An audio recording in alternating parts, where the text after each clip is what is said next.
very warm good morning, everyone, and welcome to the Inclusive Finance India Summit 2020 organized by Access and Assist. I'd like to thank each one of you for joining us this early in the morning for this very important track, financial inclusion through self-help group model. India's self-help group bank linkage program was launched in 1992 as a flagship program by NABARD, with the objective to meet financial needs of the poor by linking SHGs with formal credit agencies. The self-help group movement has emerged as the world's largest and most successful community-based poverty alleviation and empowerment program. And we are very excited to have dedicated a track to such an important component of financial inclusion into the discourse of this summit. This track has been curated in partnership with AP MAS, which is a not-for-profit public society with a prime focus on advancing self-help group ecosystem. And it is my privilege to introduce and invite Mr. C.S. Reddy, CEO AP MAS, to deliver the opening address and set the tone for the track. Thank you very much, Priyamada. Thank you for that lovely introduction brief. Good morning to all those who have joined this day 2 of the Inclusive Finance India Summit from all over the world. And I'm delighted on behalf of AP MAS to be part of this conference and to be anchoring this particular track. And I'm also very pleased and delighted that Mrs. Alka Upadhyay is the person giving keynote address, most critical, and I'll come back to that a bit later. But I will just give a quick overview of this particular track. I will just take a few minutes. So in this particular track on financial inclusion through SHG model, we have 3 sessions, technical session 12, 13, and 14. So the first session after the keynote address by Mrs. Alka Upadhyay will be on SHG bank linkage, the program, where it is today and what's the impact. The session 13 will be on financing challenge in graduating women SHG members to entrepreneurship.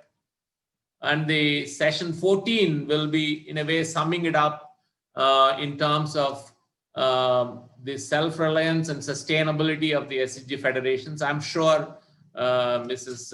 Alka Upadhyay will touch on the importance of the self-help group federations in the National Rural Livelihood Mission ecosystem. I thought maybe just as an introduction, there is a whole report on the Inclusive Finance India, which has been published, and there is a full chapter dedicated for the SHG program, and I'm glad that Girija Srinivasan wrote it so beautifully. And I thought the first slide that I would share with you is the SHG movement, which is now 30 years almost. It has different perspectives. There are perspectives related to poverty reduction, women's empowerment, financial inclusion, economic development of the local area, livelihood promotion, enterprise promotion, as a social justice initiative, improving local governance, and many more. I think the perspectives in a way, these are kind of different expectations on the self-help movement in the country. I thought I'll just give you a quick status of where are we, nearly 3 decades of the SHG movement. I prefer to use the word SHG movement. And as AP MAS as an organization, we have been with this movement for nearly 20 years. So it has been our proud privilege to be an organization engaged in capacity building, research, policy advocacy, and with Access, we have done quite a number of initiatives. So in terms of where we are today, and this is some of it I picked up from Girija's chapter on self-help groups, 10 million plus groups, wonderful, the phenomenal, the largest community-based microfinance system in the world. So we have almost 26,000 crores of savings of the SHG women of these 10 million or 1 crore. And if you do the extrapolation, there is close to 3 times of that amount, because a lot of that savings is in circulation with the SHG members. So currently the loan outstanding is around 1,08,000 crores or 10,807 million, which is huge. So if you combine the savings, the grants that SHGs and SHG federations received, and the bank loans, they are managing maybe 170,000 crores or more. There are certain pointers that I would like to mention. Of course, the National Rural Livelihood Mission is the flagship program that has been steering at the national level and coordinating with the State Rural Livelihood Mission in ensuring the sustainability of the SHG system in the country. This skewness we have observed over the past 25 plus years of SHG bank linkage. 40% of the savings linked groups are in South India. 60% of the savings amount in the banks of the SHGs is in South India. And in the year 1920, 50% of the bank loans disbursed is to the SHGs in South India. And 70% of today's loan outstanding is to the SHGs in South India. So while the number of SHGs have grown in other parts of the country, the quantum of loan or the loan size to those self-help groups has not grown significantly as expected. So that's a bit of an issue that one needs to look at, and I'm sure Alkaji will address. The other very interesting and important development is there are nearly 400,000 self-help group federations in the form of village organizations, cluster level federations, district level federations. These are institutions that sustain and provide value-add services to the self-help groups in the country. So at this moment, there are a number of questions that we would be addressing in this track. From now till 2 p.m. To begin with, we will have Mrs. Alka Upadhyay, who will be giving the keynote address. So what are the prominent issues? I already mentioned it's a phenomenal achievement in terms of the linkage banking and the financial access that these SHGs have in the country. But quality and sustainability of this system is still something that one needs to think about. And I think we have a dedicated session today on how the SHGs graduate from microfinance to micro enterprises. And more importantly, what has been the impact related to poverty reduction, related to women's empowerment, related to livelihood promotion. I think that's something that we would be dealing with throughout the forenoon. What has been the role of SHG federations as service providers, as facilitators, as agencies that represent the interest of the women at the grassroots level, particularly in rural areas? I think one of the questions that I would like us to be debating today is, are these SHGs and their federations autonomous and independent in terms of, are they able to make their decisions? Are they able to be bottom up rather than being an agency for the government? There are, I'm sure, many other questions that the panelists will be addressing. So without further ado, I would like to invite Mrs. Alka Upadhyay, who is the keynote speaker for this morning. And she wears many caps.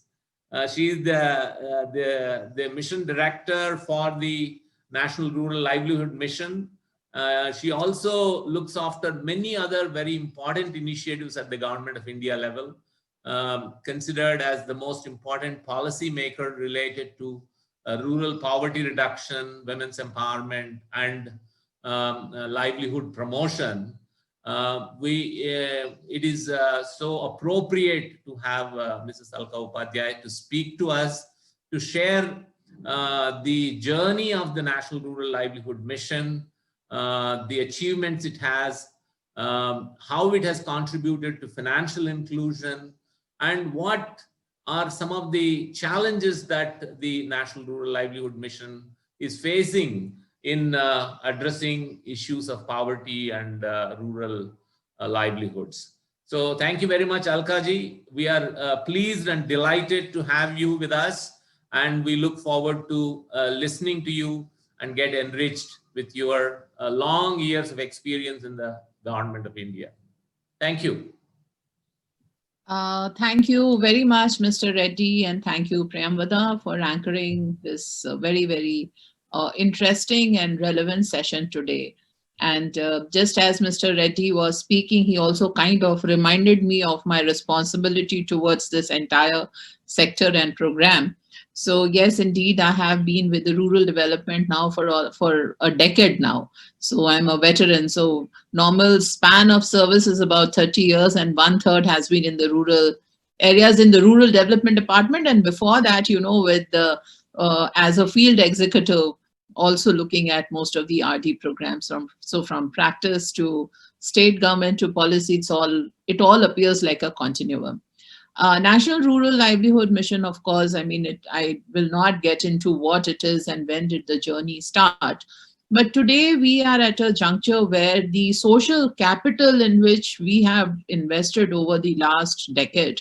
So there have been various forms. The DFID project was there. The earlier form of SHG was there. We used to work in the Dwakra, so on and so forth. So those are all the legacies that we have inherited. And finally, in the year 2013-14, this new National Rural Livelihood Mission was designed the way it is functioning today.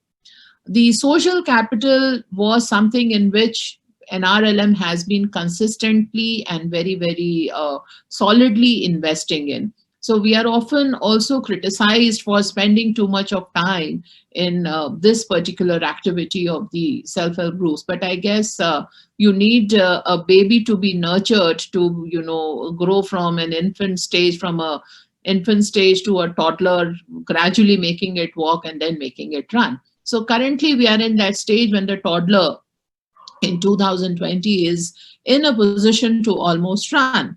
The numbers in the self-help group domain today that exist in the country are fairly large as far as an RLM outreach is concerned. We have covered almost 7.2 crore women, mobilized into 66 lakh SHGs.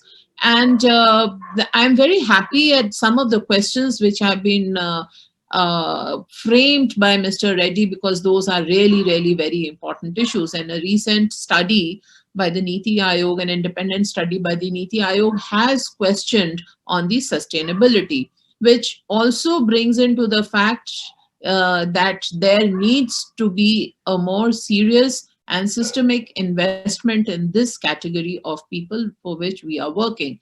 And the model has demonstrated its success across the world. It has, of course, demonstrated immense success in India. I will just take a detour over here. Yesterday, we were interviewing somebody for the farm livelihood team of ours. And one very interesting observation the person made was that, it's nice to be building into capacity of these women and making them into self-help group formations and the VOs and the cluster level federations. But to sustain that enthusiasm, you need something more. And what is that something more? There has to be a financial autonomy. There has to be a financial arm to this entire activity. Unless and until you strengthen this momentum may also gradually lose out. So now we're in that phase when we will, and I was really awestruck by the kind of clarity that the person has. Sometimes, it's an outsider comment which kind of wakes you up. Okay, so this is what needs to be done. And truly enough, we were very, very impressed by this. Now, financial inclusion, because now we are in that stage where we have to mobilize these women for better financial inclusion and thereafter take them onto an entrepreneurial journey. Now, an entrepreneurial journey of these first generation women who are also at the bottom of this entire pyramid of, if I would say, income, monthly income, they would really be at the bottom of the pyramid. Now, for all of these women to move up the pyramid or move up the ladder, there are few questions that need to be addressed. There are a few things. One, of course, is the financial inclusion, and second, how can they augment their livelihood? So various things have been done, but truly enough, the National Rural Livelihood Mission will now have to get out, or not get out really, but really will have to consolidate its efforts towards livelihood augmentation. This is also supported by the vision of the Honorable PM, where he has said that we need to provide livelihood to at least one member of each of the SHG households. So that's a tall order. We are currently at 1:7, that out of the 7.21 crore women who have been kind of mobilized, 1 crore of our women have been organized in some kind of a farm or non-farm activity. So it's a very, very tall order, and we have to move quickly in that space. Now, since Access really looks after the financial inclusion part, I will come on to the financial inclusion issue. So, and before I move on to the financial inclusion part, because that is going to be the larger issue that we will discuss, the two other questions which have been raised about autonomy and SHG Federation's roles. So these are very, very important questions.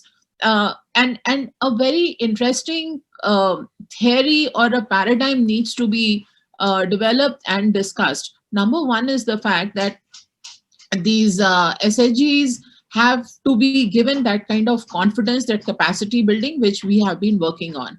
But autonomy for what? Autonomy in terms of taking decisions, and taking decisions for what? So till now they have been doing, that credit and thrift activities, but now to gauge the financial capability of women, to gauge the financial money that can be attributed towards entrepreneurial activities, that will require definitely some kind of an autonomy. But the important thing, and which is a very important and a good lesson to learn, is the Kerala model. So what did Kerala do differently? Not only did they invest into the SHG movement, but they also tried to align them with the Panchayat Raj institutions, because that is where a lot of money, that is where a lot of decision making happens. And you would be very happy to hear in the recent elections, the local elections, a lot of our SHG women were elected into the PRI institutions. So this balance will have to be taken into account while we are talking about complete autonomy, but we will also have to think about integration with the Panchayat Raj institutions. The SHG federations are doing good as of now in wherever they have been given money, and the entire ripple effect of this is reflected in the good or in the very healthy NPA that we maintain. We are only at about 2.5% NPA with all the credit mobilization that has happened. So these are the positives. Now coming to the financial inclusion part, there are certain critical issues. One is the issue of this entire thing about financial literacy, and that to tide over the illiteracy or lack of awareness amongst the rural population, that's a challenge, and we need to circumvent that challenge, for which we need to have a very, very strong digital literacy campaign. Fortunately, COVID has taught us a lot of things. In the sense, the transactions through phone, because the banks were initially closed and there was a disruption of banking services, so a lot of the transactions have shifted over the phones. So mobile banking has become very healthy, and for this category of people, we will need to move into mobile banking or online banking, as we say. That is something important, and for which the banks will have to create these easy APIs or easy platforms for our women to access. Now, financial inclusion is, till date, we were only thinking that financial inclusion is, okay, open a bank account and all the transactions are made into the bank. But both Mr. Raghurajan earlier and RBI said it is not only the banking services, credit and debit. It is a whole lot of other products which have to be made available, which start from lending, which start from which go on to insurance, which go on to other forms of activities, products, home loans, so on and so forth. So all of those things combined should be pulled in together to finally say, okay, we have reached financial inclusion and we have been able to deliver financial inclusion for this category of women. a lot of activities have happened. I'm just going to talk about a few of the policy initiatives that have happened. So RBI has been very, very proactive in promoting financial inclusion for this sector. The priority sector requirement of banks, establishment RRBs, and self-help group linkage program, that itself has been the onset of this entire gamut that we are talking about. In February 2001, with the initiative of Swabhiman, the Indian Banking Association had launched this program for financial inclusion, and it looked at opening up of banks, etc. The most critical thing that has happened is in the year 2014, when the PMJDY was introduced, and banks at that point in time thought that what an activity is this, and they were truly bogged down by it. But we have seen the ease of or the vision of the Prime Minister at that point in time in opening the PMJDY accounts. Today, most of our schemes in the rural areas are now DBT. The biggest program that we have, that is of MG and REGS, the one that we have on PMAYG, everything is happening as a DBT. But the biggest thing that happened was the transfer of ex gratia payment to the PMJDY bank holders, women account holders during the time of crisis. So one click, and within 7 days, the entire country received that bank account, bank ex gratia payment through the banking system.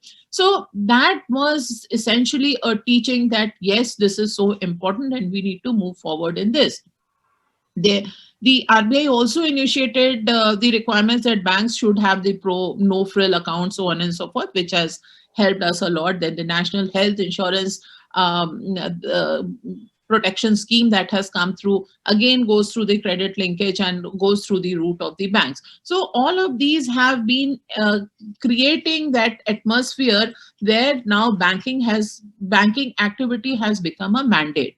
Now, SHG, in fact, Mr. Reddy did briefly mention about what has happened in that fray. A lot of our women have been able to access credit.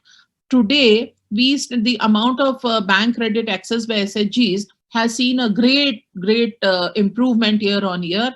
And from 2000 in the year 2013-14, we were at US dollars 3.1 billion. And today, as I speak, in 2019-20 figures are 9.5 billion. So it has seen a very dramatic increase. And I think that's a very, very healthy sign. The only issue is, what is the use of, if you see the amount of credit that has gone in, I always put this question before my team, that if this is the kind of credit that has gone into the accounts of our women, the rural economy should have been transformed. That's a lot of money. How was it utilized, and what was the impact? Now, we did a small sample and we tried to find out what is happening with the money that the women are using. The money that they have been using is for agriculture or dairy. So 55 or 60% of the money has been used for the agriculture and non-farm activities for dairy, fisheries, etc., which is gainful employment or gainful utilization of the money that they have used. The other big chunk has been used for education of their children. So all of this money has been very, very gainfully employed, but we will need to follow this up even further and see that the amount of the money which has gone into the bank accounts is used for sustainable livelihood purposes. And as National Rural Livelihood National Management Unit, it is our duty. So recently, we had a World Bank loan, and we said during the time of crisis that the CIF should be increased, and the revolving fund that we give to the women should be increased. Now that is also a point that I wanted to mention as an answer to Mr. Reddy's question. The self-help group federations are taking these activities very seriously, whom to give the money and what to be given for, and the entire bookkeeping and record keeping has been very, very well strengthened and streamlined. And we also gave a mandate at that point in time that while the CIF and the RF has been given to you, increased amounts have been given, but you also need to use them for livelihood purposes, small backyard poultry, dairy units, so on and so forth. So that the portfolio diversification for livelihood activities also increases. The last mile delivery is something which will need to be improved even further. And when I speak of last mile delivery, the entire Northeast is really very poorly serviced at this point in time. And there I find the role of many of the NBFCs, the private institutions, the so to say, civil services, civil societies, the organizations which are working like APMAS is working or Access, they need to step in these areas and improve the financial linkage, because banking activities are happening, but at the same time, there is a gap which needs to be fulfilled. We embarked upon this program of training the 10,000 banking Sakhis, and we have been able, this has been a great success. And I will like to quote an example that during this pandemic time, these banking Sakhis were able to go and deliver money to the old and the destitute, their pension incomes. So they are being used as an important vehicle for reaching out to the poorest of the poor, the infirm, etc. So this entire banking correspondent model, or the banking correspondent Sakhis, will have to be strengthened further if we really want to talk about inclusion. Uh, I also would like to mention over here that in the past we've been able to do good in social protection, but there is a need to have a universal coverage as far as social protection is concerned. And again, for this, the partners who are participating today in this forum, there is a need for increased product refinement which can be of use to these women because of the appetite that has increased. So we need to service them not only from the public sector banks, but the RRBs, the financial institutions, and so on and so forth. So we need to come up with these products very, very rapidly. We need to integrate the MIS. We need to also see how the loans are performing. So all these activities and hand-holding, if it is done, it would be of great use. Now I'll come to the last part. My last part pertains to that of promoting entrepreneurial activity. And as I had said initially, the first generation SHG members who have no bank history or credit history, so to say, or even if they have a credit history, it is of a very, very small volume. Now, if they are able to move forward in the entrepreneurial aspirations, if they are to move forward, we need to make them available a couple of things. First being, what do we do about the working capital? Now, working capital is something which is not really available or easily available to women entrepreneurs. I was very happy that the next technical session is relating to women entrepreneurship. And I'm sure a lot of positive things would emerge out of that session. But that is something that I would like to address. And we need to lobby with the RBI, we need to lobby with the banking institutions, with the IBA, to create that ease of giving working capital to at least this category of women. And I will also like to say that although there are disparities even in and I'm now coming to the next point as to what are the bankers' fears, the NPAs may be higher, a little higher across the region in certain states. There is a constant effort by the federations, by the CLFs to bring this NPA down, and we are committed to this. It is only because of this that today the bankers do have a certain amount of ease in lending to our SHG federations, the other our SHG members. The other thing is on which we are working, I don't know how we will get an access or how we will get success in this, how to make our CLFs and VOs bankable. So today, SHG members can be banked, but our our CLFs and our VOs cannot get financing. So unless and until they go through the registered formal route. So this is something that needs to be taken up. The entire aspect of enterprise financing is very, very important. We have been working very closely with all the partners, the state governments, the SRLMs, the NABARD and banking institutions, people like the Access and many other civil society organizations. But I think that's something that we will need to address very closely. Last point, and being the most important point, this inter-regional disparity. I know I'm exceeding by just about a minute or two, but please allow me to complete this, because that's a very, very important thing. So Yes, please. so the entire SHG movement, if you know, emanated from the south, and they were the front leaders. But today, the success stories are not from Tamil Nadu, not from Telangana and Andhra Pradesh or Karnataka. The success stories today are from Jharkhand, from Bihar Jivika program, from Chhattisgarh, from Madhya Pradesh. They are the front leaders today. The work being done by Ormas in Orissa, they are the front leaders. Now, to meet that gap, but also the lending that was happening in the southern part of India, if you remember Mr. V.K. Jain, Deputy Governor RBI's report, this is all gold loan. So whatever they are getting, they're investing in gold, and it is not really going back into the economy.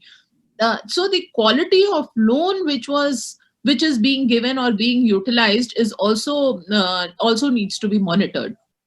And that is why we have been saying that we are closely going to monitor your deployment of funds so funged from the banks. The interesting thing is, although 50%, as Mr. Reddy said, 50% of the loaning still happens in the southern part of India, but also remember that we were about 10% and 15% and 20%, which has gone up to 50%. So that's a very, very healthy movement. And I mean, we know that states like Uttar Pradesh and Madhya Pradesh also with strong program. Uttar Pradesh, of course, was not a very strong SRLM, and the activities are now getting initiated in Uttar Pradesh. But even in Madhya Pradesh, unfortunately, the bank linkage didn't happen. So, that entire transition from capacity building, confidence building, organizing has now to shift towards financial inclusion, towards enterprise development, and ultimately, it's that women empowerment which has to come to the fore, and we want to see successful women entrepreneurs. And it's this problem, it does not pertain only to our category of women in the rural areas. This women enterprise, as I was reading a paper, is very difficult even in the urban areas. As such, women entrepreneurial development needs a special focus. Various things have been done in the past. For example, there was an announcement which said that collateral-free loan limit to be increased from 10 lakhs to 20 lakhs, OD limit to each member, one member from each SHG, and the mudra loans, etc. So all those things have been talked about. We are now wanting to give a bit of a protection to our SHG groups as far as their enterprises are concerned, and many of the states have done that already. So with this, they will be able to build their own capital, and I'm sure be able to get more financing. So it's a very interesting journey, and a lot more has to be done. I'm sure we will be able to meet the goals, and collectively all of us together would be able to achieve this vision of bringing women to the fore as entrepreneurs. That entire philosophy needs to be changed now, that women cannot be good entrepreneurs. We need to invest ourselves in this. So thank you very much for giving me this opportunity. Thank you. Thank you very much, Alka ji. That's wonderful, and I must say very inspiring, very positive, and that too, the women leader speaking, who heads the largest women's empowerment program in the country. Just have Priyambada, I'll just say a couple of points based on what Alka ji said, and then I'll hand it over to you, Priyambada. I know we are 10 minutes behind, but I think the next session has a bit more time. Number one, Alka ji, I think you are spot on in saying that, the skewness has reduced significantly. I totally agree with you. And I think NRLM has played a very, very important role over the past several years. I think, one important aspect that I want to mention or draw to your attention is the optimum utilization of the savings in SHGs. I think that is one area which hasn't, we always focus on loan. Somehow savings remain in a bank account, and it is the banker who seems to benefit and not the SHGs who have saved. So the fact that 26,000 rupees, 26,000 crores is sitting in a bank account on 31st March of 2020 is the money that's not working for the poor women who saved that money. So that's one point I want to mention. Second, I think the financial inclusion is now tremendous in India with Jan Dhan, the JAM. So I think the role of the SHGs and federations is much beyond financial inclusion. And I agree with you about the whole enterprise promotion, poverty reduction. There, I was thinking that a time maybe has come for NRLM to consider engaging with some of the NGOs that have been in the forefront of the SHG system 15 years ago, 10 years ago, 20 years ago. So this may be a time for the National Rural Livelihood Mission to do a kind of a brainstorming on what might be the critical role that NGOs can play in the enterprise promotion. And the third and last point I'll make and then stop there. SHG federations, I think they have tremendous potential as agencies of the women, agencies of the self-help groups. The only request I have to NRLM and SRLMs is, how do we make them autonomous of the government? We don't want these SHG federations to emerge as agencies of the state. They must be the agencies of the women. And I think it's a difficult task when government is involved, but I think it must be the endeavor of the National Rural Livelihood Mission to ensure that the SHGs and their federations move in the direction of being the organizations with autonomy and independence. Thank you so much. We immensely benefited from your talk. It's wonderful, wonderful. Thank you so much. Thank you so much. Thank you so much, Alka ma'am, and thank you so much, Mr. Reddy, for setting the context and the tone for the sessions that are coming today. We will take a quick break to reconvene for our next session. Thank you, everyone.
Welcome back, everyone. I'd like to thank all of you for giving us this small little break for our technical check. We have now reconvened for our next session, which is SHG Bank Linkage Program and Impact. And it is my privilege to introduce the panelists for today's session. Dr. L.H. Manjunathan, Executive Director, SKDRDP. Mr. GVS Reddy, Managing Director, Srinidhi. Dr. Smita Premchandra, Founder, Sampark. This panel will be moderated by Mr. C.S. Reddy, CEO, AP Mars, and we are very grateful to the speakers for agreeing to our request to join us for this discussion. We are very excited for this discussion, and we look forward to it. Welcome again, and I now hand over the session to Mr. C.S. Reddy to initiate the conversation. Good morning, and welcome to the panelists, and welcome to all the participants who have virtually joined this Inclusive Finance India Summit from all over the world. I am delighted to be moderating this session. Had the most wonderful keynote address by Mrs. Alka Upadhyay, very positive, very, what should I say, forward-looking, very candid in what NRLM is able to achieve, not able to achieve. Now we have a very power-packed panel. In terms of the order of the speakers, I would first request Dr. Smita Premchandra to speak, to give her perspective in terms of the impact and the kind of women's empowerment that has happened. Then I would invite Dr. Manjunatha from the Sri Kshetra Dharmasthala Rural Development Program, Karnataka. He has some very unique experience of a business correspondent model with SHGs and federations and many other innovations there, including some enterprises that Alka mentioned. And then finally, I would invite Mr. Vidyasagar Reddy, who is the managing director. I would say founder and managing director of Srinidhi, a very unique and innovative enterprise owned by the SHG federations, providing supplementary financial services to the the SHGs and their federations in the state of Telangana. So before we go and invite the speakers to share their thoughts, the way I thought we would do this session is I would just say a few words based on what Mrs. Alka Upadhyay said and some opening points. And then each of you will get 10 minutes to speak. So in a way, I want to make sure that you have sufficient time to put forth your points of view. And this is not restricted to SHG bank linkage, or it's not restricted to financial inclusion. I think we are going way beyond. Then we will have a second round where each of you will come in and answer some specific questions that I would pose to each of you. So I would still hope that we will conclude by 11 o'clock. That's the time for this session. That's kind of, I hope all the panelists are okay with that. So at the outset, I want to really thank Access Development Services for giving us this opportunity of having this panel discussion on SHG bank linkage, the program and impact. This is, in my opinion, one of the most important sessions of this conference. And Vipin and his colleagues have been very, cooperative in helping AP Mars in curating this particular track. My colleague Ayana Krishna has been helping, and she's sitting in front of me. I thought I shared a few slides as part of the introduction when before Alka Upadhyay spoke, and I'm sure some of you have had a chance to listen to that. So number one, I think we are all very clear that SHG bank linkage is here to stay. It's a successful, in spite of some non-performing assets, in spite of some limitations of skewed, focus in terms of more South India, but increasingly going north, going east, going west. And the SHG federations are here to stay. And the push is more for SHGs to, take up micro enterprise and support the members to improve their incomes and economic security. And in the process, there is poverty reduction. So that's, I think, is kind of very, very significant. Also, the National Rural Livelihood Mission is steering this entire process and is able to work with the state rural livelihood missions and the entire government administration of the rural development. So I think and NABARD, I must acknowledge that they have played a very, very important and pivotal role in facilitating the SHG bank linkage. They have stayed with the program. Now under the leadership of Dr. Chintala, I hope there will be more emphasis on sustainability and looking at new innovative financial products for the SHGs and there may be federations as well. So I'm kind of very optimistic. The NABARD's initiative of e-Shakti, of computerizing, digitizing the SHGs is also a very novel and innovative initiative. And I hope we will universalize that, and NRLM and NABARD will work together in making that happen. I kind of raised some questions, and I want to maybe just repose those questions for the panelists, so that you are able to address some of those. I think in this particular panel, particularly quality and sustainability of the SHG system is something that I want you to maybe think about and address. There is a separate panel on microfinance to micro enterprises, so we don't have to spend too much time on that. I think impact is an interesting area of work, impact from poverty reduction or women's empowerment perspective. There is another session on SHG Federation, so I'm sure there it will be dealt with. Maybe some of us could also address issues related to the autonomy and independence of these SHGs and their federations. And I'm sure you have many other questions. So just to give you a minute summary of what Mrs. Alka Upadhyay said about the entire SHG system in the country. Number one, I think she talked about financial literacy being important for the women to take up micro enterprises, maybe enterprise management as well. I think second point she made is the social capital. The SHG movement in the country has developed a huge amount of social capital in the form of community resource persons, bank sathis or bank mitras, many other maybe 20, 30 varieties of social capital. How that social capital gets effectively utilized, I think is an important point for us to ponder over.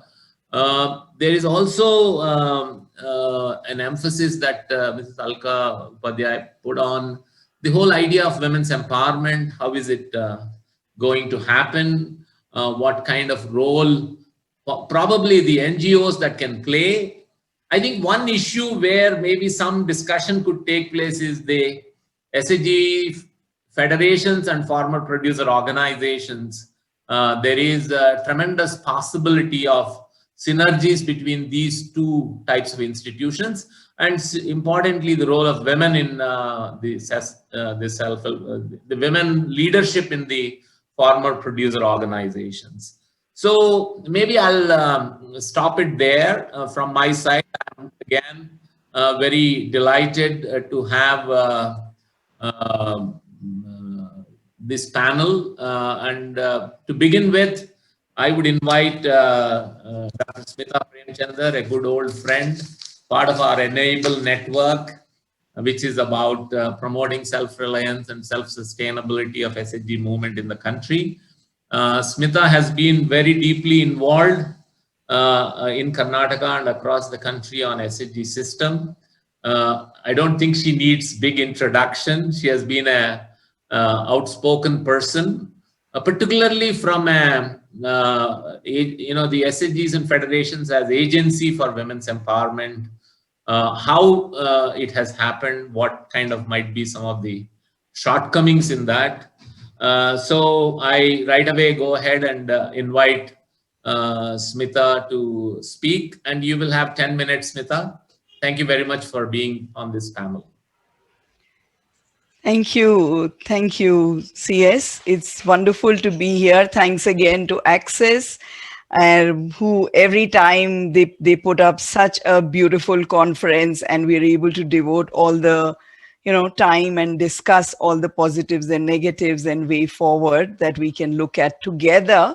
So this coalition that Access brings out every year is extremely important for all of us.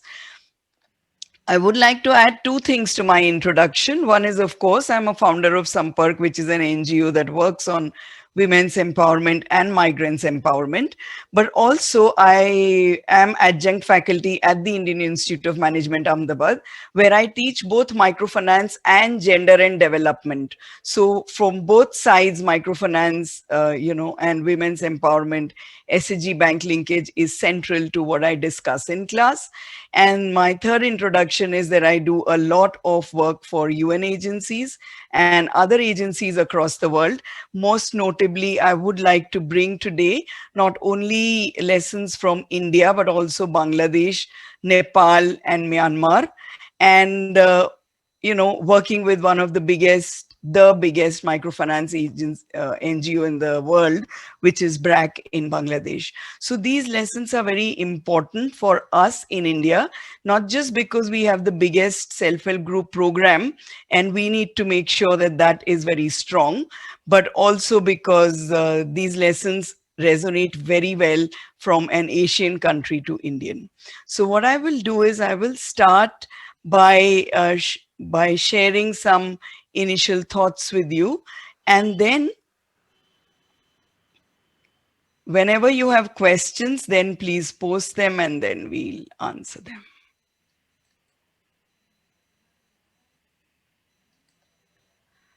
So I'm just sharing a few thoughts with you.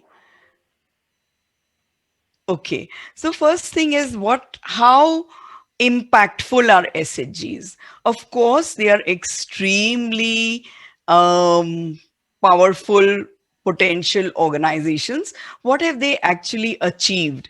And in order to do this, I use a framework which talks about, what are the livelihoods impacts, so assets and services, but also very importantly, how about voice, influence, and agency of women? Have we instrumentalized them, or has their agency also increased? This is very important. And the third thing, which normally we forget to pay attention to, but it's very important for empowerment, is to really see whether norms and structures in the organizations have changed. So these are very important: agency, structure, and relations, and how norms about women can be changed. And so I've collected the impacts for you in very, very short time, but I'm going to give you on all the three. Where are we? On economic impacts. Now, assume we cannot expect microfinance, small amounts of money, to have very big impact. So, of course, microfinance has micro impacts, but those micro impacts are still very important for the household. So we do see improved savings. We do see credit access. We do see skills improvement. We do see women's increased labor force participation. And of course, we see women use the money for emergency funds, for education, for cluster level activities, and for economic activities. Now, the most important thing when it comes to savings, and it's always traditionally been called the forgotten half of microfinance. I think CS Reddy said it in the previous session once, but the amount of money that SHGs have saved in SHG bank linkage program is 26,500 crores, which is actually 25% of the 100,000 crores that they give out as loans, that is outstanding as loans. So, 30 years ago, SHGs used to be asked to place a deposit against which the loan would be given. Today, they have proven that even without asking, they save this money, and they're very highly creditworthy on that basis. Their capabilities have improved, management and leadership has improved. Uh, Not only in the SHG, in SHG, even some problems still persist, but also at the community level. Women's voice decision making at home has improved. Women are participating in community. They are attending more Gram Sabha meetings. Some of them are even standing for elections. And of course, through the NRLM program, they are also better linked to, and through VOs and cluster level federations, they are better linked to government schemes. So financial inclusion has also helped. And socially, there's a lot of increase in mobility of women. They have a certain amount of social recognition. They even have political recognition, because come elections, almost everybody runs after SHGs, certainly in Andhra, certainly in Tamil Nadu, and also in Maharashtra. Mavim women have been able to negotiate with leaders to actually put the women's agendas up front.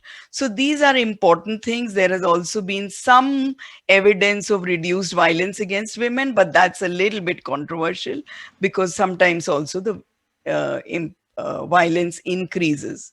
What are the missed opportunities? So I, just don't want to finish with a rosy picture, even though, and this, I think Alka Upadhyay ji accepted this very clearly. It's very much part of the NRLM evaluation report, which has come out in 2020. It's a very important report because it's a very candid report. And I'm glad that NRLM is actually looking at it so positively and taking things on board, because CIF funds, only 40.8% of SHGs have access to CIF, so to the community investment funds. And the difference between the higher quintile of income and the lower, 2.8 times is what the higher income SHGs get as loans compared to the younger ones, the poorer ones. Then in terms of capacities, 53% of SHGs and 10% of VOs had bookkeepers. The rest of them didn't. They don't. This is a basic thing under NRLM. How come this happened? Then 10% of had community cadres to support SHGs. We talk about CRPs. It's such an integral part of NRLM. But the report clearly says only 10% had community cadres to support them, especially VOs and CLFs, the cluster level federations, had these cadres were not there. And 20% of the cluster level federations had livelihoods committees. So 28%. So that's really important.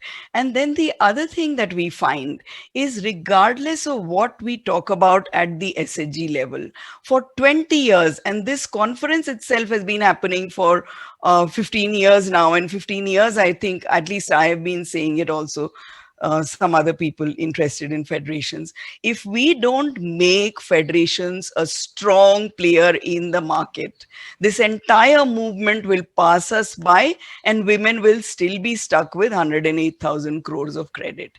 There's much more credit needed. The average for the SHG is much lower than the average for microfinance agencies. I think the average for the SHGs is somewhere around 20,000 and 20,000 rupees of credit per person, per member, per SHG.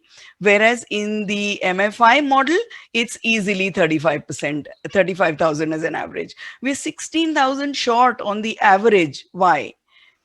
That's because, is it because, and we have to remember that whatever we say about bank linkage and however good it is in the South, in general, banks still have to start trusting SHGs in a big way. Another thing about federations, we have zero agreement on institutional forms. Should they be NGOs? Mavim in Karnataka, Mavim in Maharashtra, in Kerala, they are registered as NGOs, trusts or societies. In Bengal, West Bengal, NRLM, they worked with the state government. They changed the entire act of cooperatives in the state. They registered them as cooperatives. But still, do we have confidence in the form of cooperatives? We don't. So in the institutional form itself, there are limitations about federations going forward. If we don't solve it, we are not going to reach scale. And then I was talking about norms of societies. So and so many thousands of SHGs. Only in one or two programs, it's the same Mavim, it's the same Kudumbashri, right? Has the attention to women's right to property been given? I remember FWWB used to give some attention and then it fell through because it wasn't succeeding. But I think as a women's movement, we really need to be, and CS started calling it movement from the minute he started speaking and said, I really want to call SHG a movement. But it will be a movement if we make major significant differences to women's empowerment.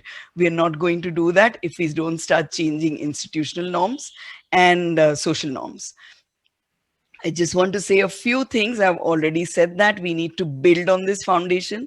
It's very strong, but we want to do, and you'll hear this in every session from this morning to this afternoon. We need to attend very strongly to livelihoods, and we need to do skilling. We need to do value chain development in SHGs, and it's not just FPOs is not the only solution. We actually need to bring uh, livelihoods thinking in SHGs. I've given you an example on the right. It's it's a masala unit set up by a company called Vidhinya. There's women owned for women and so on, not formulated as an FPO, but actually just starting to, yes. And we need more and more Vidhinyas. Vidhinya, for those who are in South India, would know that it means a woman deciding her own destiny, and we need more and more women deciding their own destiny. So we need this kind of livelihoods movement also happening. Alkaji already mentioned in the morning, was very happy to hear from her that the NRLM is actually now taking very seriously the convergence of SHGs with local government institutions, especially the Panchayati Raj, and not only for government schemes, but also for rights. I think universal mobilization is a very important agenda of NRLM, and participatory identification of poverty is very important. They have made significant advances towards that, even though the evaluation report doesn't say it.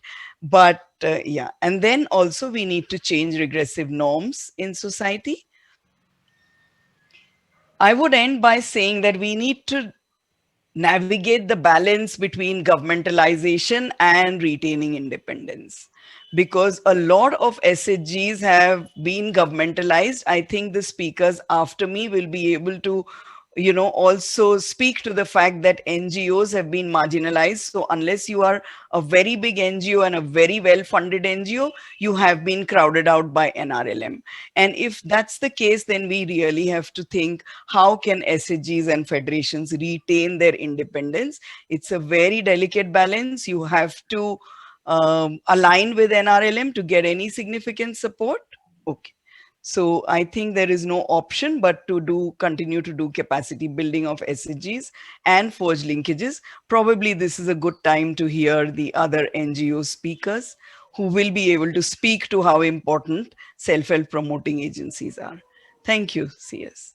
Thank you very much, Smita. That's lovely. You really gave a wonderful view, particularly from an impact perspective, from an empowerment perspective, from a agency perspective. So I think, still after 25 years of SHG system, only 50% of SHGs having a bookkeeper worries me, and it should worry everyone in the sector. And I'm sure we'll come back to some of these issues that you raised, Smita, about what can be the role of NGOs at this stage of the SHG system that has evolved. Without further delay, I would like to invite Dr. Manjunatha from the Sri Kshetra Dharmasthala Rural Development Program. Very innovative, maybe the largest outside the government system in the country, SHGs, and having a huge business correspondent system and a lot of innovations with focus on the micro enterprises. And I think a year ago, around December, I think 2019, I attended a huge international conference of SKDRDP in Bangalore. I remember, they showcasing their wonderful work, and Dr. Virendra Hegde was there all 3 days of the conference, and they really emphasized how religion and the self-help groups and their federations could kind of go together. So I'm delighted that Dr. Manjunatha is here to speak to us. And I request you to share all your excitement, your innovations, because it will immensely benefit the participants of the conference and the policymakers. Your time now, Manjunatha, for 10 minutes. Thank you. Om Shri Manjunatha Namaha. Thank you, Mr. Reddy, and thank you, Access, for giving us this opportunity. I've just gone through the presentation sent by Access on the day's session. I've also seen through Madam Alka's presentation. I've also seen through Madam Smita's presentation. So I think you have set the tone very well. I think it's better for me to share the experience of SKDRDP rather than talk about philosophy of SHG movement. I think I'll do that actually. SKDRDP has been in SHG movement for almost 3 decades now. Our first group was started in 1991, and it was a Pragati Bandhu farmers group. Of course, later on we started promoting women's group as well, and currently we are acting as a kind of an alternative to the NRLM in Karnataka. We have promoted currently 5.5 lakh SHGs. Not all of them are women SHGs. We have different kinds of SHGs. We have women SHGs, which is the max, no doubt, and they get the NRLM interest subvention as well, although not the CIF fund, but they get the interest subvention. We also have men's groups, which are Pragati Bandhu farmers group. We have also young people group, those who are open for entrepreneurial activities. And we have ultra poor group, ultra poor people groups who cannot actually take up any kind of livelihood activity. So put together, we have a basket of 5.5 lakh SHGs as a date. And we have actually, we are trying to prove certain myths myths in the SHG sector, which is to say that SHGs cannot get bank finance. Normally it's difficult to get bank finance. We as a handholding institution of SHG movement in Karnataka state, we have been able to negotiate with banks to get access to the SHGs for credit. And currently, some of my top gun SHGs get 25 lakhs as credit. And an individual entrepreneur, individual SHG member can access up to 5 lakhs under CDB scheme and access up to 3 lakhs under the normal banking scheme. So that if a member has completed 3 years in SHG group, and if the SHG grading is like S or A, they can get up to 3 lakhs per member. And we have also negotiated with the banks to change the system of lending itself. In fact, the first loan to the group comes at 12 weeks, flat 12 weeks after the promotion of the group, which is 50,000 for the group. And after 6 months, it will be 1.5 lakh rupees. And after 1.5 years, it's 3 lakh. And after 3 years, it is 5 lakhs. So the amount goes up. Another thing that we have changed in the system is to get to SHGs, cash credit limit. As you may be knowing, in 2012, the DFS had come out with this idea of giving cash credit limit to SHGs, and we have stuck to it. And today I'm very happy to say all the SHGs linked by SKDRP have only got cash credit. We don't have a savings account at all. So there was a question raised here as to people. I mean, the SHGs have 26,000 crore savings, and that is lying in the savings account, which is not properly utilized. Now, because these SHGs in Karnataka have a cash credit account, their first withdrawals, the loans borrowed by the members, will be first going towards the savings only. So savings are withdrawn first, and the cash credit limits are withdrawn later. Therefore, the savings are fully utilized. The current savings in Karnataka, managed by SKDRDP's BC operations, is in the form of 2,100 crore. And this 2,100 crore is earning them an interest of 14% for the group. So this is very, very, I mean, the biggest change that we have done. We have also negotiated with the banks for a 3 lakh rupee loan per member, which is also, I mean, normally, you know, in the Reserve Bank sector, it's in the MFI sector is 1.2 lakh, something like that. So it's much, if a member really wants to take up an entrepreneurial activity, he can definitely do with this. Another thing that we have changed is, for even in the MFI sector, even in banking sector, if somebody has to take a retail loan, let's say for an auto rickshaw, he has to bring his margin of 20%, and that will be the auto rickshaw loan will only get for his chassis, and then he has to bring in for insurance, for other things. So therefore, ultimately, if an auto rickshaw costs 2 lakhs, he gets only 1,20,000. So he has to depend on other agencies to get that 80,000 rupees balance. But in an SHG movement, that person can get entire 2 lakh as a loan. So he can straight away from one window, he can get the entire auto done. So this is a change that we have brought in. We have also talked about sustainability. That's another question that has been raised in this forum.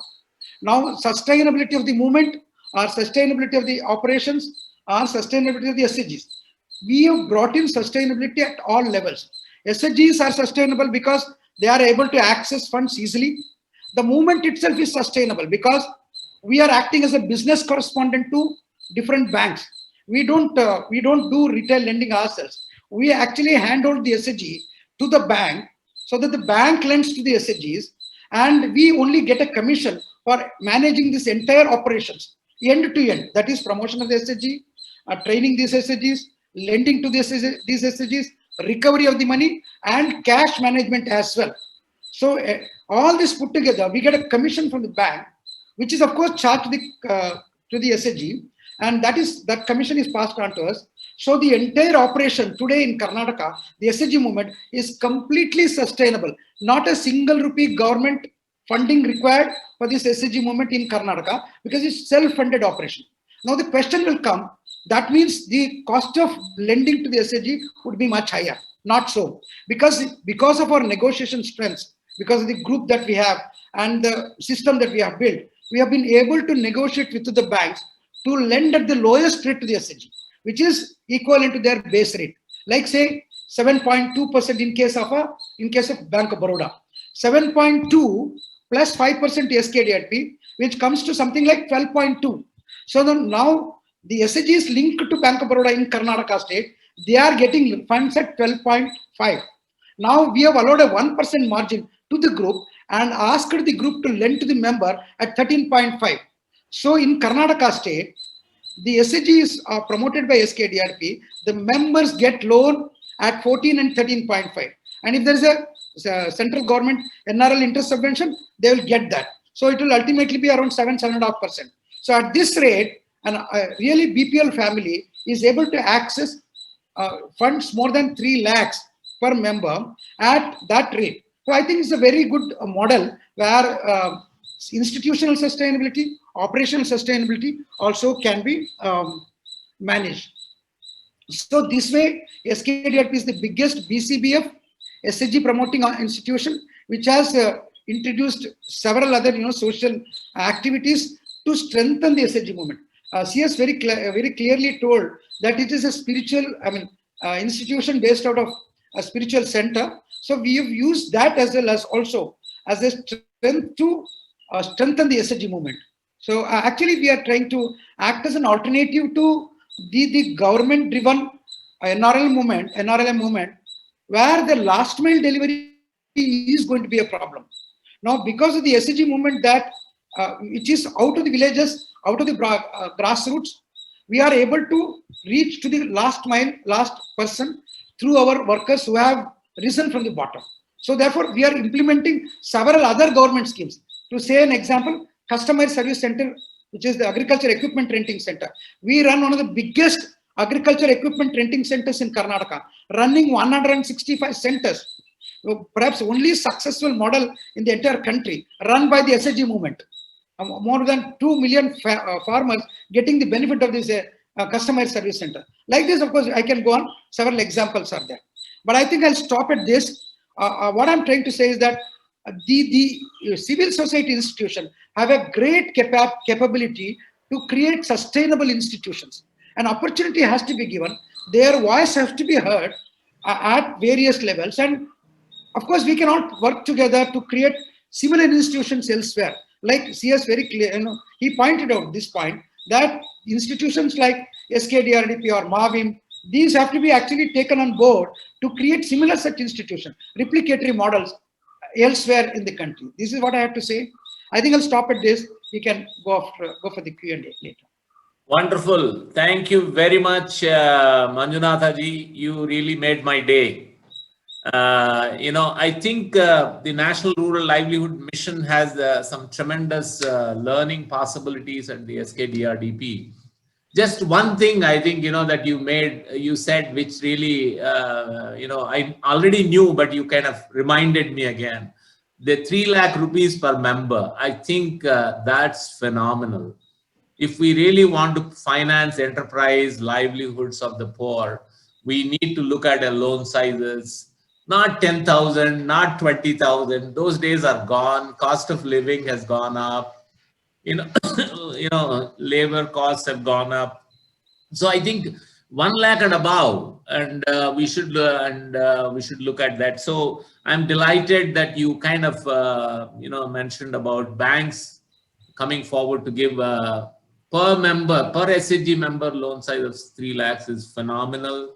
And I think your holistic approach to agriculture, custom hiring, in a way, you already have that interface of SHGs and FPOs, in a way. So I think, Access should set up a meeting with NRLM, with all of us. This panel should meet, NRLM after the conference, physically or virtually, to really share some of these ideas. And I totally agree with you that for the National Rural Livelihood Mission, engaging with civil society organizations is critically important at this juncture to promote micro enterprises. Otherwise, it will become totally governmentalized, and even data quality will be one big challenge. SKDRDP is, in my opinion, like the Daan Foundation, SKDRDP, Pradhan. I think there are maybe 20, 30 agencies in the country still holding this SHG system together and doing a lot of innovations to achieve, go beyond poverty reduction, maybe poverty to prosperity. That seems to be the emphasis. And I really like your, brand of clothing of the SHGs in SKDRDP. So I think you are doing maybe 100 things, not just one thing, with SHGs as the platform, as the institutional mechanism, as the institutional architecture. So thank you very much for sharing your experience. I'm sure it immensely benefited the conference participants who are virtually participating. So we will proceed on to Mr. Vidyasagar Reddy, in short known as GVS Reddy, who is the founder and CEO of Srinidhi, a community-owned financial institution providing financial services to the SHGs using technology platform. I also sit on the board of Srinidhi. I was involved in the conceptualization. So it gives me immense pleasure and satisfaction that it has become a national model for replication. And in fact, Government of India constituted a committee to study Srinidhi model for national replication, and a report was submitted. So there are again a number of innovations that Srinidhi has done. So I would invite Mr. GVS Reddy, who earlier worked with NABARD for a long time, and currently is the, I think now GVS for 8 years, you have been there as the managing director of Srinidhi. Yeah, United Andhra Pradesh and now for Telangana. You are most welcome, and we are pleased and delighted to have you in this session, GVS. Good morning, CS. Thank you for associating us. Good morning, the other co-panelists and the participants for today's meet. Also thankful to Access and Assist for inviting me to be on the panel. Really amazed to listen to the co-panelists and Madam Alkaji. The roadmap for SHG bank linkage.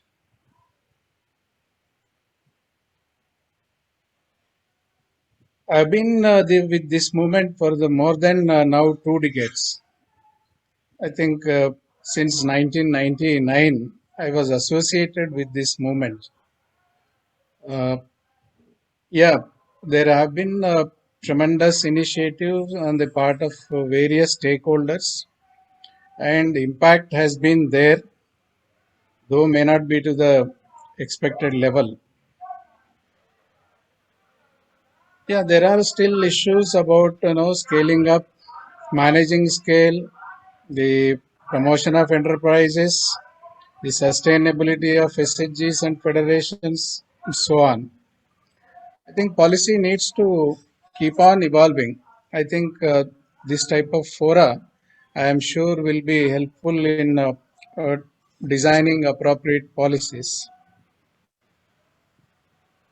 On my part, I'll just like to cover very briefly on what Srinidhi does as a model. I think I can boldly say this is one of the unique institutions in the world. I am very confident and bold to say I repeat this. The simple reason that we have simplified the way SHGs access credit using the SHG federations as a last mile.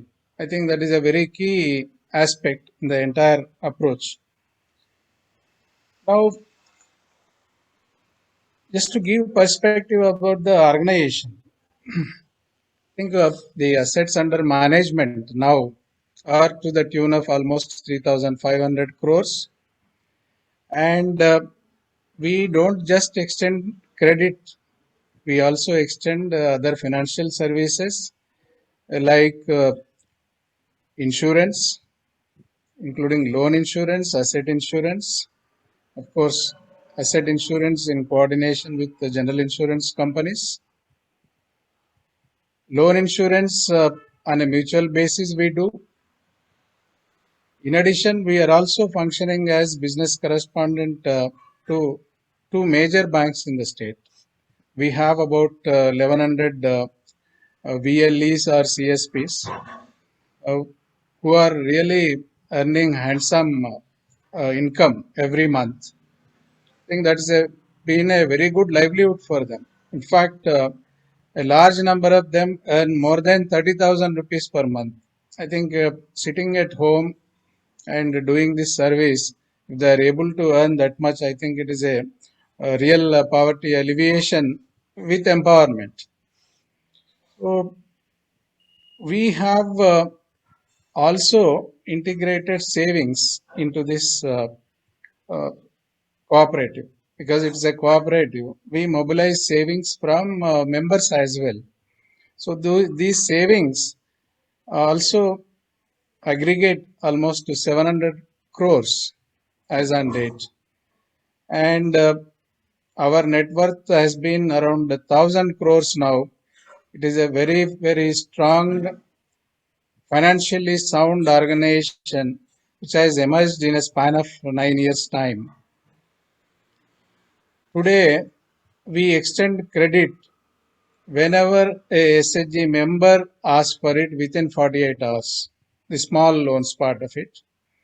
And the larger size loans meant for income generation, which is the focus in the next session, we give within 15 days.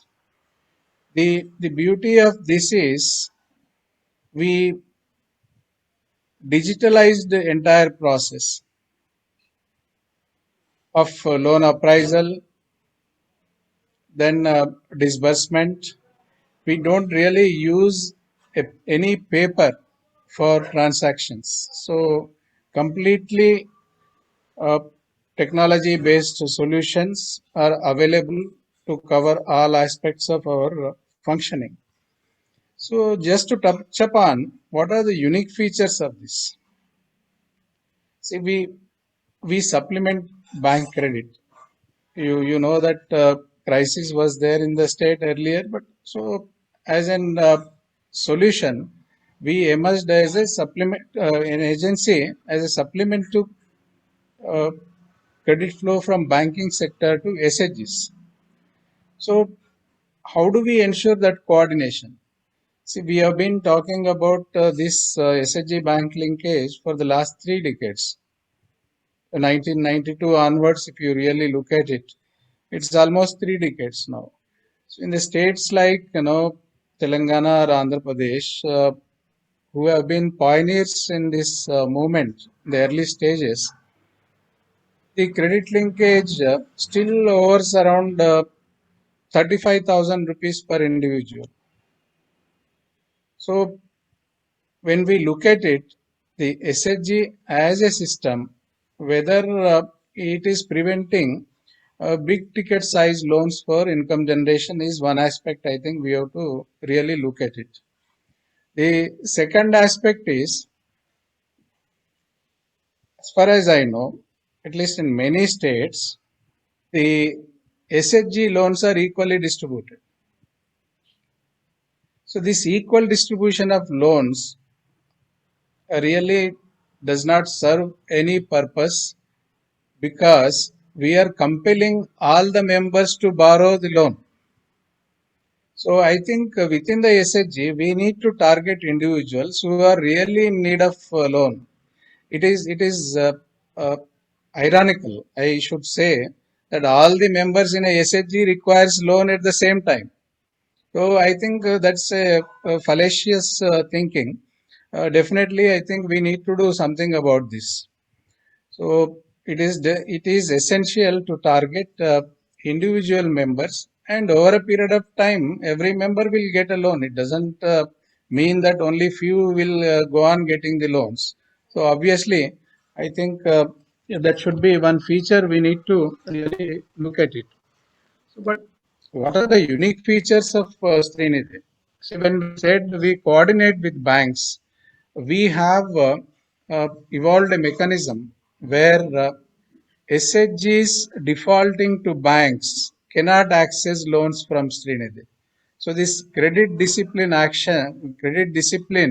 is very, very essential to enable them to access a higher amount of loans. How do we do? Yes, we have evolved a technological solution to it, and uh, our system refuses to accept any request from SHGs which are defaulting to banks under SHG bank linkage program. So that in a way ensures recovery of both loans under bank linkage and Srinidhi, and it is a win-win for both of us. Now, the other important feature of Srinidhi is, see, we use the SHG federations as last mile. So we are talking about sustainability of these organizations. Because we use the services of these federations, we pay almost 1.5% of the 11.5% interest that we charge on SHG loans. In a way, it's about 12% of the interest income that we earn. We share with the SHG federations both at village level and cluster level for monitoring the portfolio. it is a sizable income. I think in the last 5 years, we have paid almost 150 crores to these federations, which should really help them in strengthening the organizations. So far as empowerment is concerned, because this is a federation of, or the owners are the SHG federations themselves, aside government, so they have all the say in functioning of the Srinidhi as board members and also uh, as decision makers in the field. I am very happy to inform here that they are the real stakeholders and they have a say in decision making whether a SHG is to be given a loan or not. Of course, the financial viability of a activity will be assessed by the Trinity staff, but basic decisions whether to give a loan or not is taken by a SHG and the village federation, and a resolution is passed, then only this gets escalated to higher level for further processing. So the other important unique feature is about our technology. We have, I have already mentioned, nothing appears on papers, everything is digitalized, and as a part of this, we have provided tablet PCs to all the 20,000 village organizations, of course, on loan basis, and we have put a system wherein they are authenticated to prevent benami lending, and then uh, the other process gets initiated. I am also very glad to inform you that we have digitalized about 100 project profiles of the common activities that are taken up by the SHGs. And in the tablet, if a SHG member asks for a particular type of loan, that project profile gets downloaded, and the job of the Srinidhi staff is to just assess the viability by asking a self-leading questionnaire which is loaded onto the project profile. I'm sure this will really help our staff in doing much better. Then, see, unlike any other financial institution, the uh, very important thing that we ensured is about end user loan. We have instituted social audit mechanism uh, into this financing. So, in a particular village on a random basis, social audit is also done to verify the assets finance, and that really ensures proper end use of the loans and facilitate income generation. Uh, yes, we are social enterprise, but with all this 11.5% interest that we charge, we pass on 1.5% to the village federations. So the effective rate is hardly about 10%, and we negotiate loans from banks almost at about 8%. So the margin is left is very little, but because our risk cost is low, we have been able to really perform very well, and we pay dividends to the stakeholders who are SHG federations, including government. And last year it was about 12%. So we have been increasing every year regularly. So I think this financial deepening. Now, to tell you here, Telangana, at least I can share with you, the loan outstanding is hardly about 2.5 lakh per SHG, and disbursement is about 3.5 lakh per SHG. I'm talking about on an average. So we have been pumping about 1.5 to 2 lakh loan per SHG average size. But now I think this year onwards it will further increase because as Mr. Dr. Manjunatha was telling, we also have a product of 3 lakh rupees per individual. So I think that will really enable them to take loans for income generation. Uh, so this is how they broadly last year we clocked about 75 crore profit to just tell you. So we have been going from strength to strength, but I think there are more reforms are required, more particularly about the sustainability of SHGs, their rating mechanism. So this should be, my opinion is yes, we can create a platform of outside the state government, but then it requires funding regularly because it's not a easy job to sustain on a continuous basis. And the better way of doing it is self-financing every activity. So self-financing, yes, SHGs, the bookkeeping part, the digitalization of the records or bookkeeping at village level, the cluster level, integrating them, and overall rating, linking the loans to overall rating. I think all these really play very key role in augmenting credit flow to SHGs.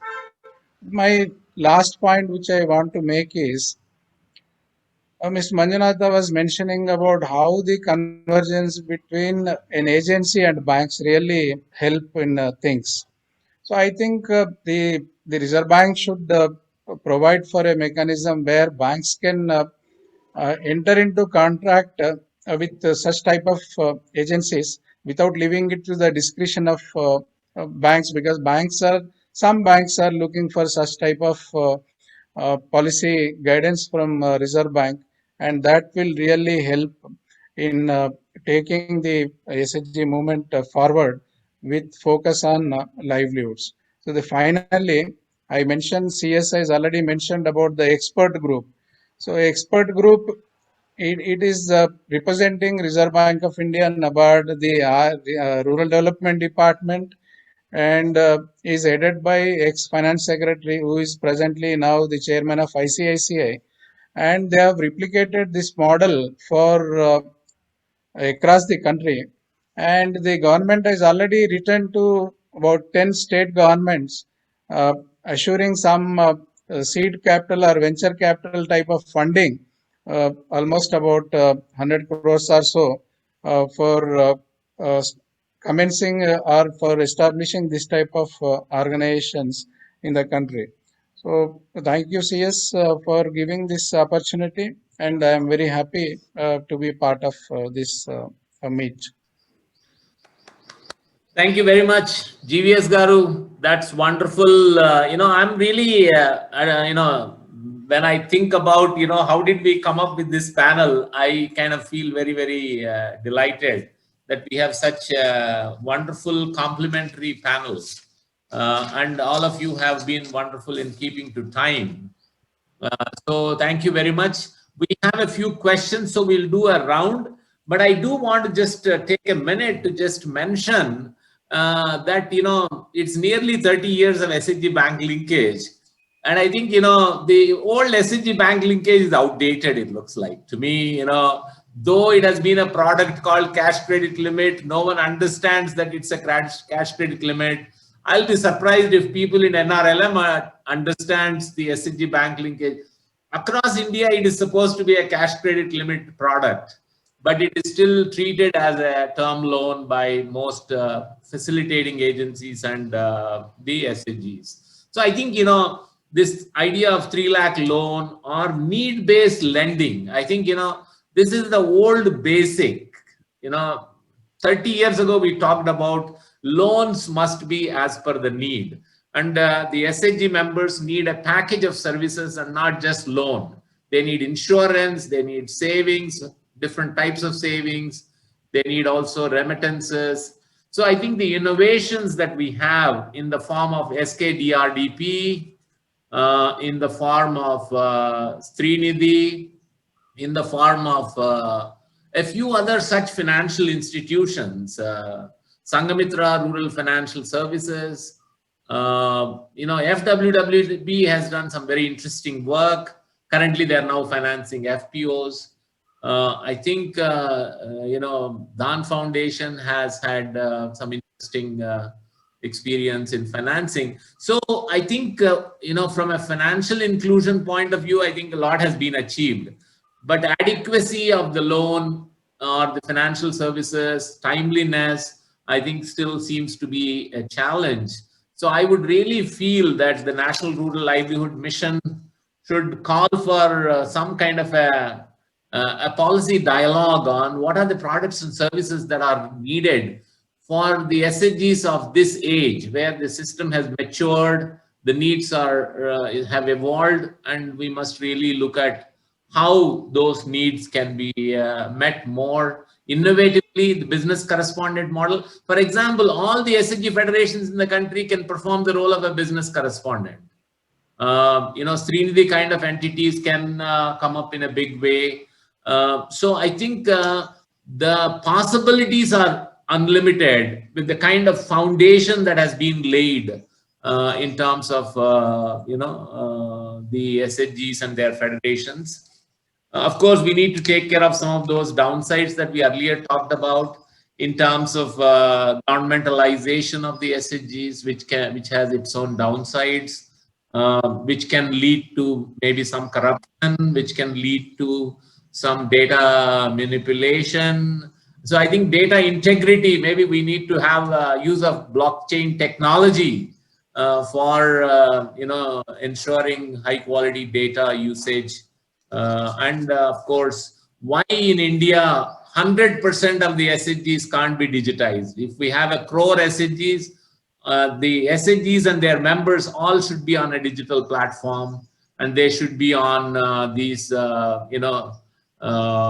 information exchanges, so I think that's something that one need to look at. So what I would now do is, there are a couple of important questions that have come up. So I would like to first request Smitaji to take a couple of minutes to respond. Are there some good examples where civil society and government work together? That's one question. Second question is, and I think I request all the three panelists to address these questions. Second is, what is it that can be done for sustainability of the self-help group system in the country where it is today? Smita? Thank you. Thank you. I think, CS, this question has also come up in the context of North and Central India. And I think it's important for us to note that, North and Central India, with great efforts, are still continuing to be 11% and 10%, in terms of SHG bank linkage in the country. So together they are only 21%. So I'm not surprised that people are asking that question, and thank you for asking that. But the important thing is, whatever we talk about SHGs having grown, the fact that they grew in the South continues to be important. It's the same bankers. What I'm surprised about is it's the same banker who might behave differently in Varanasi and behave differently in Andhra.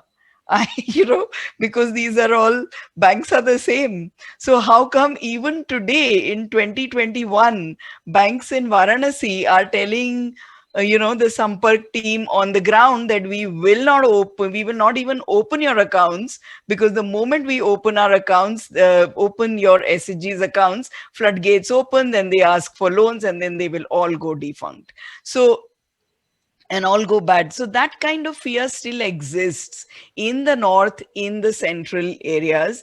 And this is something we have to reckon with. Fear might have gone in the southern region, but it's still very, very palpable there. And then when you come to sustainability, we have two interesting, very contradictory lessons. One is that the older an SHG is, the more mature it is, the more impactful it is, the more the women can take better decisions, and the better it survives. The other is, the older an SHG is, without support, the chances of it being overtaken by a leader, or the chances of it getting defunct, are very high. What is the pivotal factor is the capacity building and the support of an SHG PI, like yourselves, like Srinidhi, or like Escape DRP. Now, 18.3% of SHGs under NRLM have received any training on concepts and management. 3% have received financial literacy training, and 6% have received livelihoods training. Now, if this is the national average, then you can imagine what it is in the North and the central region. I've not got the regional differentiation of this, but chances are that that's very low. So capacity building is extremely important, and keeping NGOs alive. In 2011, 2013, the government threw out the baby with the bathwater, literally just took over all the space that NGOs have and planted their own organizations there. They do not do the kind of capacity building that NGOs are capable of doing because they have targets. So that's the question about sustainability. It's a long answer, but we need to do more capacity building. We need to bring back organizations that can do that. And the second thing is about the harmony between NGOs and the government. In fact, the harmony between government and government has itself been problematic.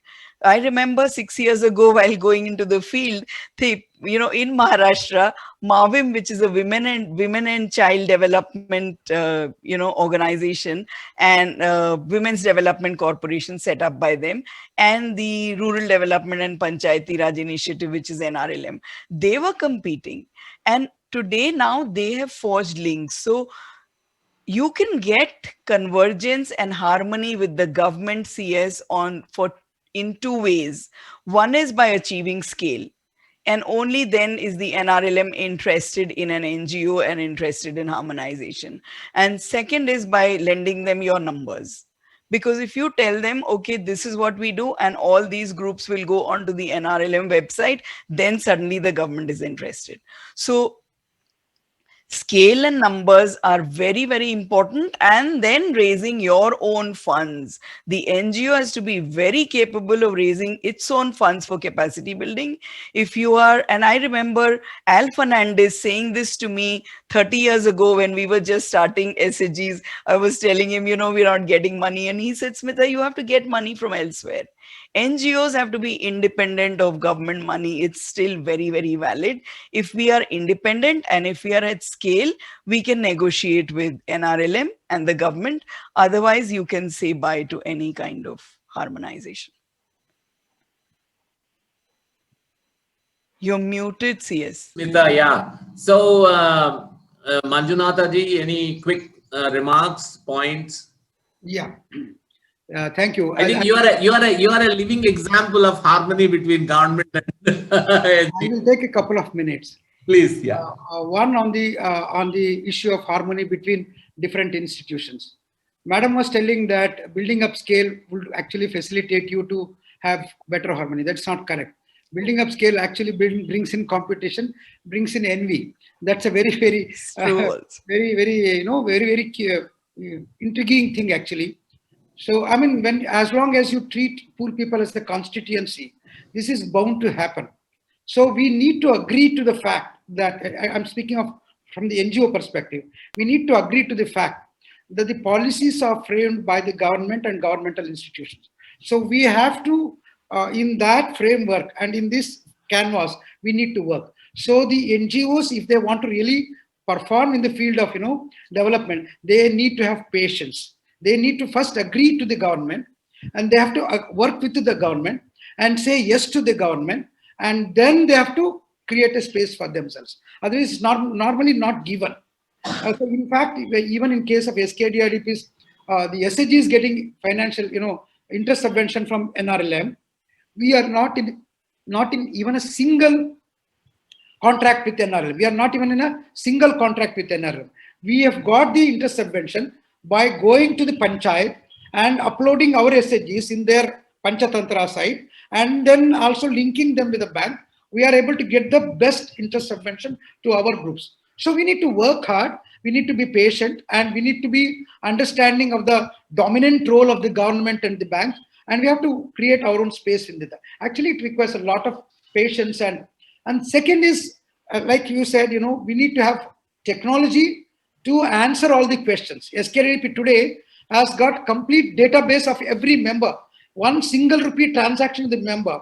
If a member is not attending the group meeting, or if a member is not attending the federation meeting, that is recorded and it's already available to us on the database. So this complete database is a very strong point.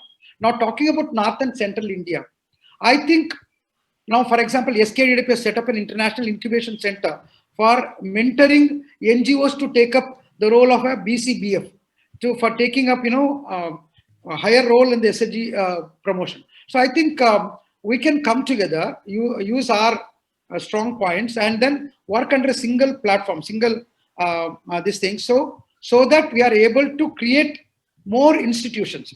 I mean, I don't think it is good for SKDRDP to go and work in Maharashtra or Bihar. I think we should create institutions there who can replicate SKDRDP model. And we've got a lot more things on SKDRDP model. It's not just finance, not just enterprise, but also on social upbeing and social well-being, education, health, insurance, and those kind of things. So I think we must be given a platform at the national level to actually work with similar institutions across. And SKDP is ready to accept this cudgel. We are in fact ready to lead them to the bank also. We are even ready to lead the smaller NGOs to the bank for a BCBF kind of arrangement. So I think there's a lot that can we do in this sphere. Thank you. Lovely, lovely, Dr. Manjunatha. Thank you so much. You are patient. Thank you. GVS, do you have any last comments? If you don't make also, it's fine. Yeah, just quickly, I think this model based on social capital ultimately has to be self-financing. I think we cannot go on spending government money on a regular basis. Maybe after some time, I think we need to dispense with that. The second point is, I think a credit scoring model for giving bank linkage or finance, I think very, very key, because that only will ensure some sustainability to the meaning. So the thirdly, it is the digitalization of entire transactions. What Dr. Manjunatha was telling, I think that should be sufficient. Wonderful. That's really, you are spot on, GVS. I think, you really said it. Self-financing, I love that. I think this government funding all these staff of state rural livelihood missions, I think makes it corrupt, makes it inefficient, ineffective. So I really want to thank all the three panelists. Wonderful presentation. And being very candid in sharing their experience, their innovations, their challenges. So I'll take maybe for 3-4 minutes. Priyamvada is suggesting we close at 11:05. So I'll take 3 minutes to quickly summarize this wonderful discussion we have had with very thoughtful, experienced professionals. No one in this panel has less than 30 years experience.